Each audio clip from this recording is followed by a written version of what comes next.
Hello po everybody! Welcome to Velia Pedregosa Restaurant. Napakaswabe, napakasarap po ng mga pagkain nila dito. Sinubukan po namin na magtambay ng mga kasamahan ko dito. At hayaan nyo po na ipapakita ko sa inyo, ipapasyal namin kayo dito po sa labas sa napakalawak na kanilang mga manukan. Oh my God! Ayan po, at meron din po silang mga sari-saring mga prutas po dito na makikita nyo.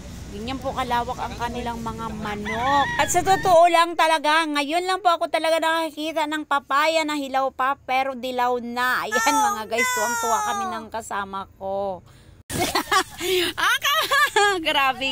Grabing papaya, kulay yellow.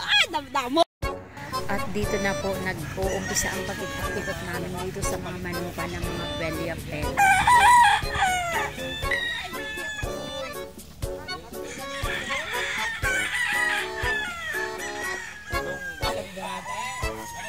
Musang durian, kulay dilaw ang bunga.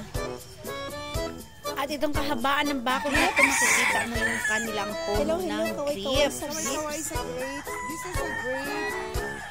Yes, grapes. Guys, ang daming bunga. Calamansi. Dali ni mamunga, no? Pinakatuloy mamunga ni Sito. Pinakatuloy mamunga ni.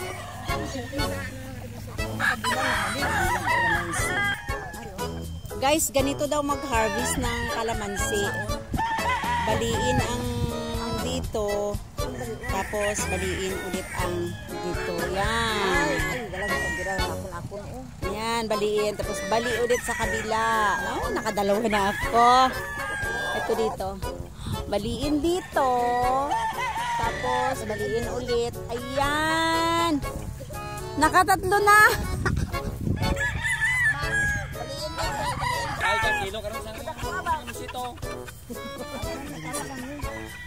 Harvest ka na sa kalamansi. Lemon seed. Ay, ipakita. Tatlo. Alas prutas rin.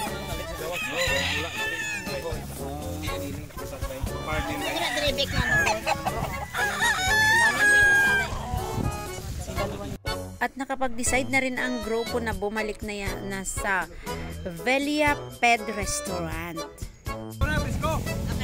At ito yung unang pagkain na nag-aantay sa amin sa Velia Pet Restaurant. Ayan mga guys, kainan na po. Hindi ganito. By vinegar, black vinegar. At ito naman yung pangalawa namin kakainin ngayon, ang napakatamis na sabaw ng buko.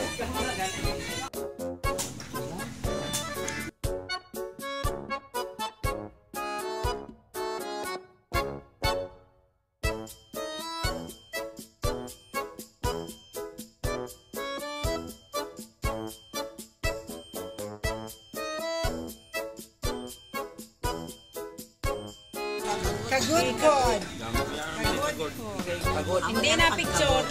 Amo ni ang wise ang katapusan. Another kainan na naman. Yan. Set. Gani.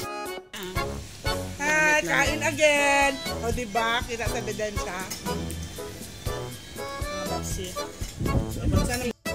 At pagkatapos po ng mga kainan, ito na po, nag-picture-pictorial na po ang grupo. At pagkatapos po dito ay uwian na.